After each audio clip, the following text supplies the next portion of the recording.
pause. Okay, let's see if we are live. I always have to test this and see if we've got any eyes on us, Jason. Yeah. Yes, we are live. Hopefully we'll get a few people jumping on. Let me just go into the chats. So you you can switch your little recorder on. Yeah, lovely. Hey Shona, how are you? We'll see if we get a couple jumping in. Hey guys. Do you know the only thing about this StreamYard is you can't see in the chat, I can't see everybody's names unless they give StreamYard permission. I can't see, you know. So I'll give you an example. Like if I click on here, this is what I see. So I see Facebook user. Facebook user. Hello, Facebook user.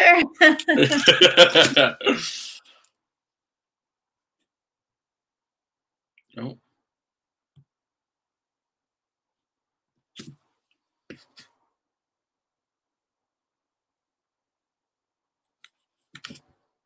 Caroline, are you there? I'm just looking at myself. Weird, sorry. Oh, then that's all right. It was a really odd silence. I was just sitting there staring at myself. Who else we got? So Carla, hello. We've got Carla here.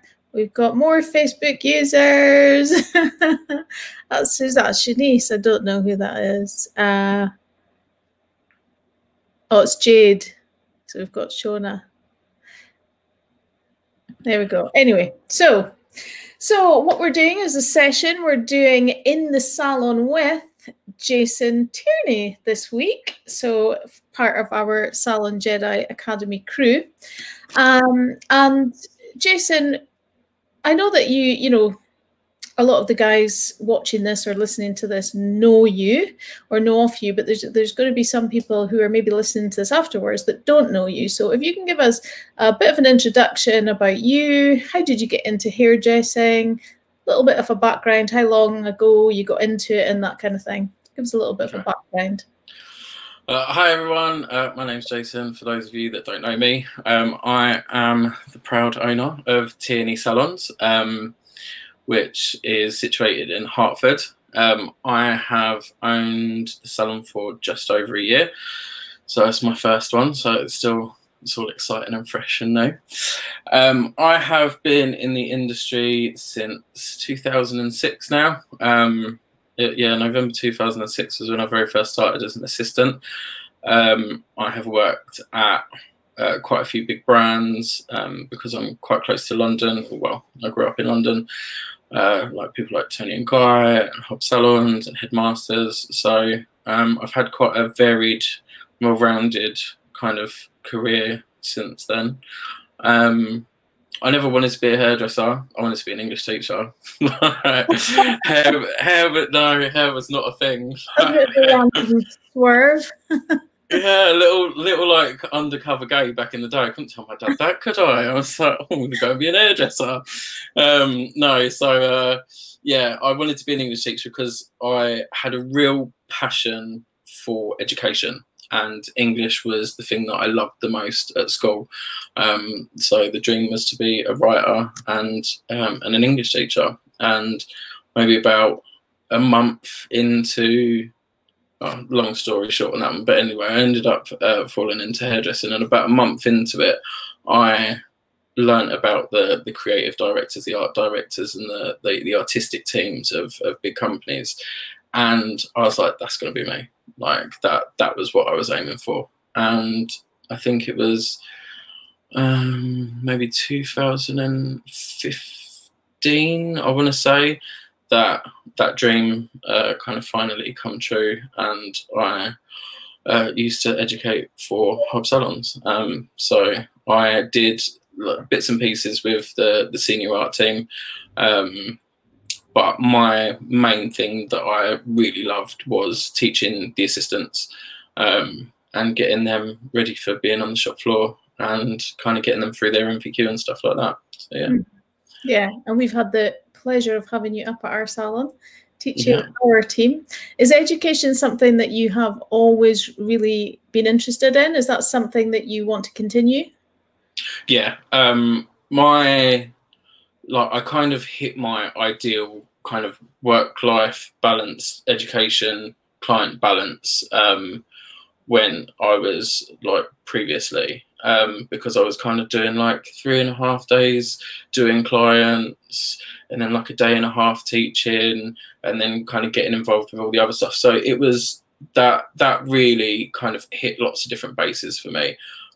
Because I like being grounded in the salon. Like it's my personal preference that I don't think I could ever solely 100% teach, because I find that you start to lose your footing with what people actually want. And you know, when you get like just mad creative like all the time and it's all about shoots and it's all about kind of like fashion, you start to get out of touch with what real people are and what real hair can be. So I've always come at the education and come at the creative side from a salon perspective. So I'm not like one of them people that will decide to do something just for that one time so it looks good for 5 minutes and then it looks crap after. Do you know what I mean? Like, I like the kind of the whole That's interesting. Yeah. I like that, you know, the getting that balance right. It's like your foot in each side and keep balance. Yeah, that's interesting. So, yeah, I think like moving forward, that's definitely like down the road. I would love to be able to do that again, but it'd just be my name above the door instead of someone else's. Yeah, you're going to be training your team as you grow, aren't you? Yeah.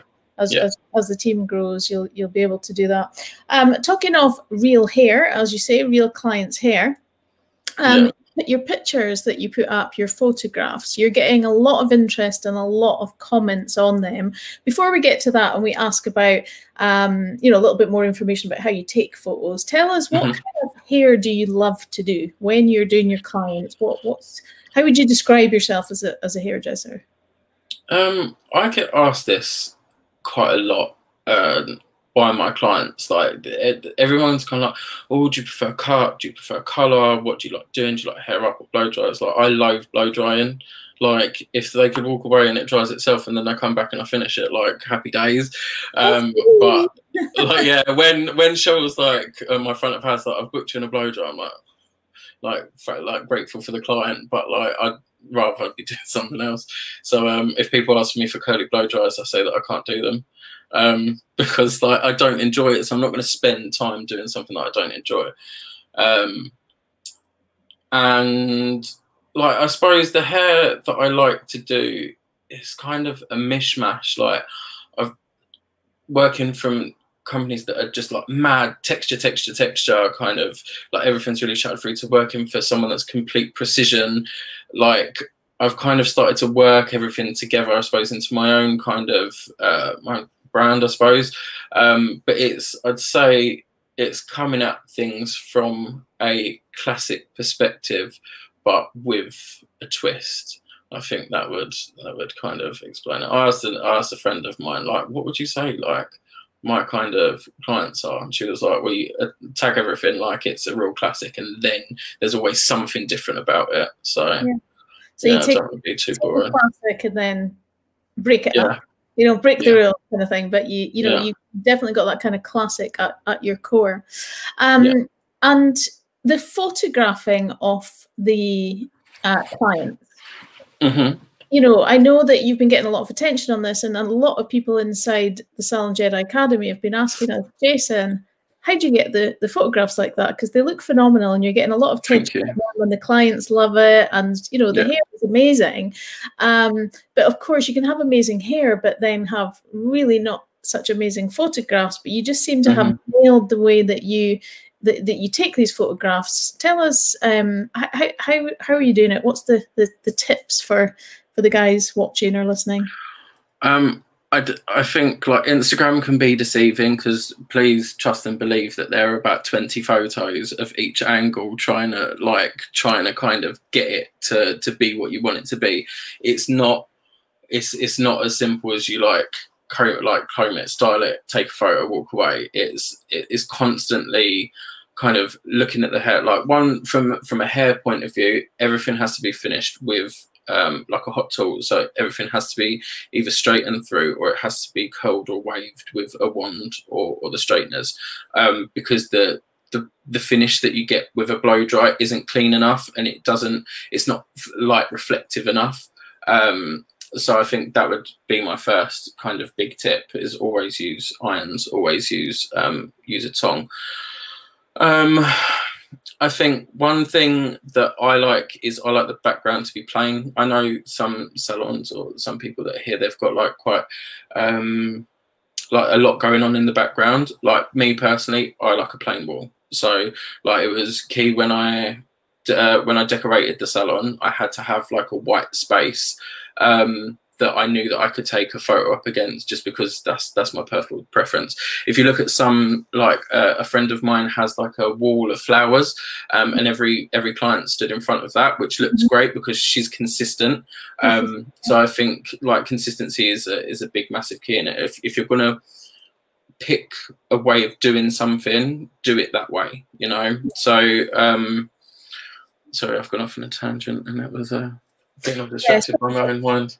So the white wall we were talking about is so you take it at so it's consistency of where you take it. So taking it at the same place all the time, and just going back to what you said before, that I find that interesting, that you're actually taking about 20 odd pictures to get the perfect right angle, where as a lot of people, they're busy, they're running their days, whatever they're doing, and they're possibly just taking quick snaps, and they're not really thinking that deeply about it. So it makes sense to me that because you are really focused on it and you want that best result, and you're taking time over it and really focusing on that you're getting better images. What about lighting? Any lighting? So light in the salon, we have a mixture of warm and cool. So light bulbs are super important, because if you get like a day light or a warm light or a cool light, it can really affect the way that the photos look. So we have a balance of natural daylight, warm and cool, just because it will give you a more well-rounded kind of like look in the salon, for one, and two, then we have a ring light in front of them as well. So if like I played about with it for a little while, there's two sides of the salon that will take photos. During the day, both are fine, but during the evening, like when it starts to get a little bit darker, one side of the salon looks darker. So when you take a photo, especially with a ring light, the wall looks grey behind. So it kind of looks like we've fiddled with the tonality of the photos a little bit, which we don't. So yeah, it's just kind of that. Make sure that your client isn't stood directly underneath a light, because that will cast a shadow. Make sure that the ring light is there in front of them, not directly in front of them to cast a shadow, but it's kind of moving it backwards and forwards. Like we take photos on portrait mode on an iPhone and in the normal mode, so we constantly kind of adjust the ring light forward and back, get the client to move, finding where the light kind of sits well. Like, you know, from doing photo shoots and BHO, like that lighting can make such a massive difference. Like you have to make sure it is a really well lit space. And I know Lisa asked previously about like, do we filter the photos and stuff like that? Like during the evening, if we take it and it's dark outside, like my salon's quite shallow, so it's got like quite a broad window. So if there's no natural light coming in, then we'll adjust the brightness a little bit, just to kind of elevate it up. But that's really all about. That's more the brightness of it, as opposed to kind of filters or filtering color or anything like that. Yeah, I was going to ask about filters actually, but you've kind of covered that. That's a definite no, but you can adjust the lighting to get the best result. I do find that fascinating, that it's like anything really, that you're getting great results, but obviously as well you're mastering that part of the craft. It's not just you know, take a quick snap, as I said before. You're kind of focusing on it, and it's putting time to it. And that's my question: is how long would that take you then? So if you've obviously, do you put time aside for it, or how do you deal with that if you have a busy day and then you don't have time, or do you just make that time? How do you work it in? I feel that it's kind of become a little part, like a little bit of the culture of the salon now. The clients like to see, like, I don't know if you'll be able to see on my phone, right? But this is the same woman that it was just photos over and over again, like just making sure, like tweaking with the line. So it's not like like you say, a one click thing. But I had two clients that were sat there while I was taking those photos, and they're both going, "Oh my god, I love that! Oh my god, her color looks great!" So, and they're really hyping it up, you know. So the client that's getting their photo taken, like, my other clients are like hype men in the background going, "Oh, you look amazing, it looks great," kind of thing. So I think if you get your clients to interact with that process, then they don't care if they're waiting there for another couple of minutes. Do you know what I mean? Yeah. And as long as they have, you have to treat every client like you're going to take a photo for Instagram, because if you're taking a photo of someone here and then your next client's waiting, then she's like, "Well, where's my photo?" Do you know what I mean? Like, where's my love? Yeah, like, where's all this? You've done my hair nice. Why am I not going on there? Yeah. So it's about that thing. Like every single, I was going to say every single client. That's a lie. Like the vast majority of our clients will all have before, during, and after photos taken. It's not that we use all of them, but there are aspects of each that you can use. Like, you know, like if the ends are a little bit fragile or thirsty or something like that, like take a photo where it's cut out of just part of their hair that looks epic. Do you know what I mean? And you can use that for marketing. You can put your you can put whatever writing it is that you want in front of it, but you've got that as a cool background. Yeah, you know? Yeah. So you're making the most of it. I love the fact that it's like part of the culture, and there's watching you and kind of getting into it. That makes sense. Yeah. And it's going back to the consistency as well, isn't it? Yeah. Lighting wise, any type of brand, any recommendations, or just any old ring light, or what would you recommend? Any sort of knowledge around those? Okay, so I was really lucky, and I had the ring light bought for me as a birthday present. So, like one of my friends, who's a hairdresser, she got it for me for when the salon opened, because it was my birthday and the salon opened at the same time. So I don't know. I turned it on and it worked, and it was great. As for the salon, I've kind of inherited what was there already. So it is something that I want to change. My partner's father is an electrician, so yeah, unfortunately I haven't got any expertise on that. I can just tell you where to stand. Do you know what I mean? Here's a good light, stay there. But yeah. Okay. Talking of that, where you say where to stand, any tips of what not to do? I know that you've said about the light and the shadow, but anything else I know you've said about cutting bits off that maybe don't look so good, or common mistakes, I guess, is what I'm trying to ask. Yeah, I find that one, like I said, that heat styling is super important. One thing that I would advise against is just leaving it as a blow dry. Two, I would advise against putting loads of hairspray into the hair before you take a photo, because it can make the hair look quite dusty.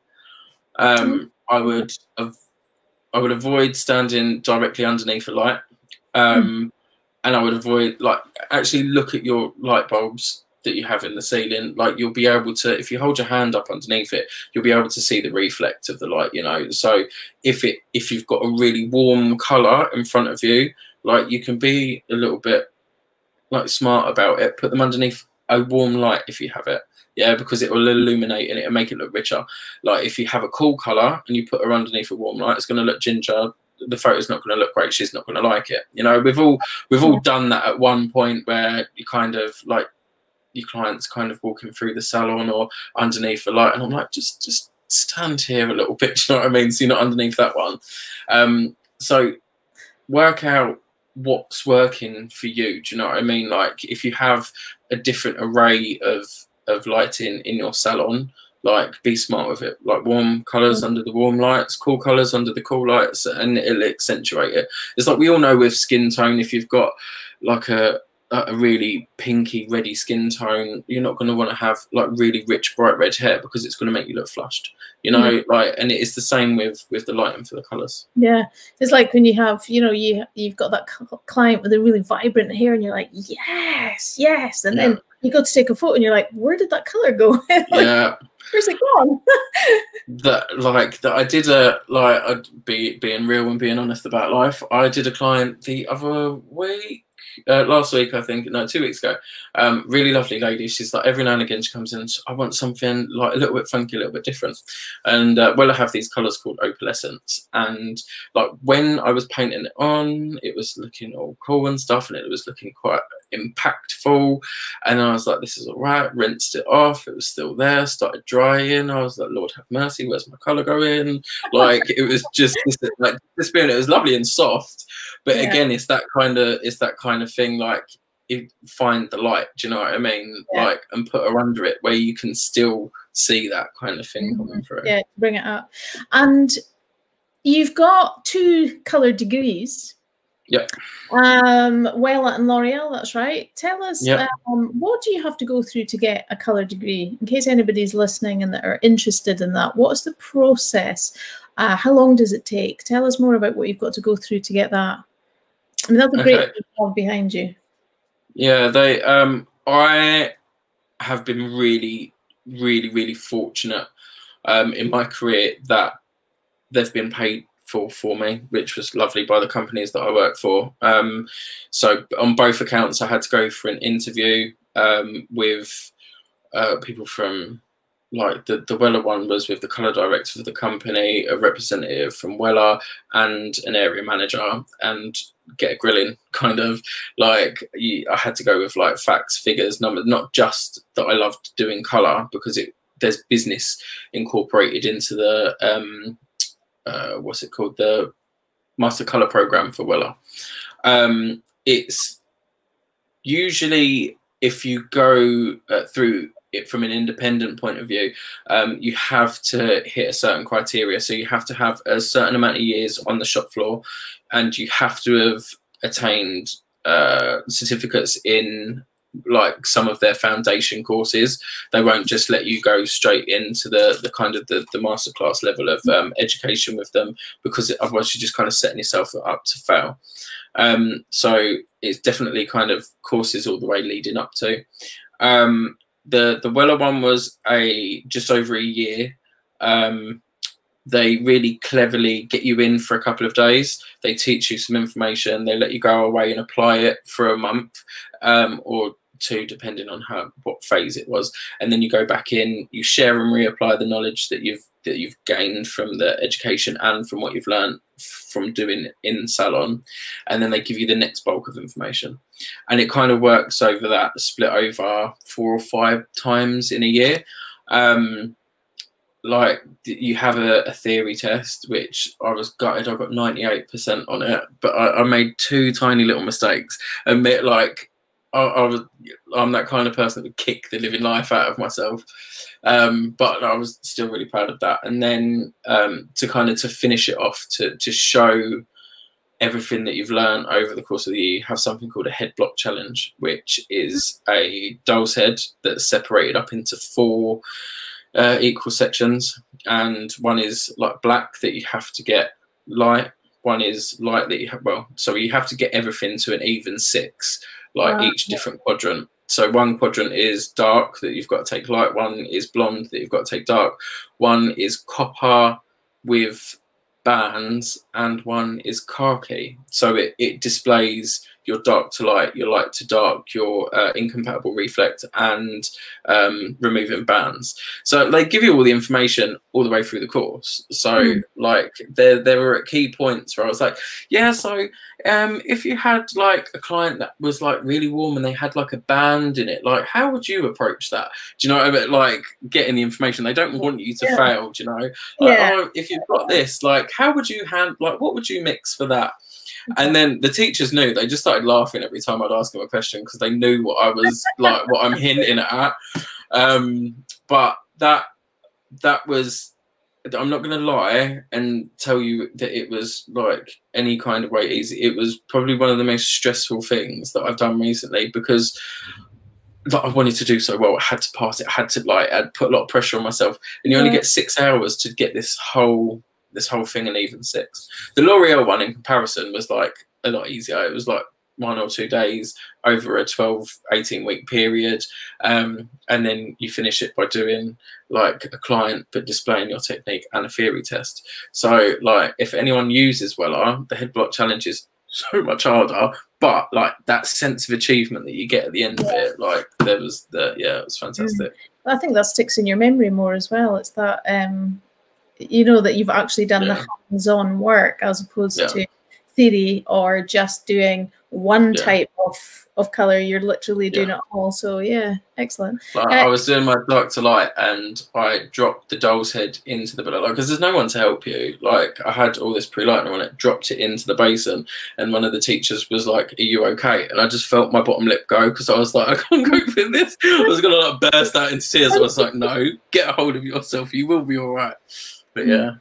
No, it's a good thing to have, and it's great for your marketing as well, isn't it? Yeah, definitely. We'll see if anyone has any questions. You can pop up your questions for Jason. Just while we're waiting for people to pop in a few questions, where do you get your influence? Who's your biggest influence, and where do you look for influence? I think people throughout my career have really influenced, like the franchisee of my first salon. She was a big inspiration when I first started because she does she still does like London Fashion Week. She's very, very editorial. She's like just a ham styler. She's such a good stylist. She's incredible, and I've always really admired her and in a certain way tried to emulate her and quite a lot of things. I think from a creative point of view, like Joe O'Neill, Francesco Fontana from Tony and Guy, Jane Stacey, she's great. And then there are people like from Hob, like I love Izzy Churcher, Akin Kanizi, like just to be in the room with him and watch his creative process is just mind blowing. Like it really is incredible. A friend of mine who passed away a couple of years ago, Sean Nolan. He was the colour director at Hob after Izzy. Just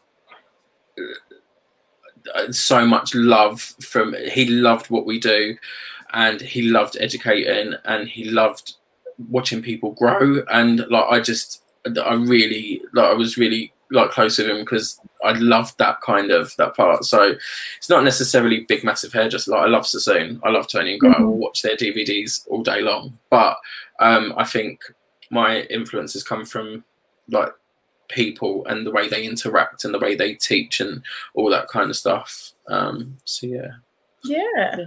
Let's see if we've got any questions. Anyone got any questions before we log off? Any questions for Jason? Thank you so much for giving your time tonight, Jason. That's all right. Sorry, I've just been waffling for most of it. I don't know if I've made sense. So we have a Facebook user question. I don't think it's a question. It's more a comment. I've just started my Wella Masters, so I know now where I will be coming when I get stuck. Comment your name, whoever you are, Facebook user, so I know where it's going to be coming from. If you have any questions, sign off and tell us who you are.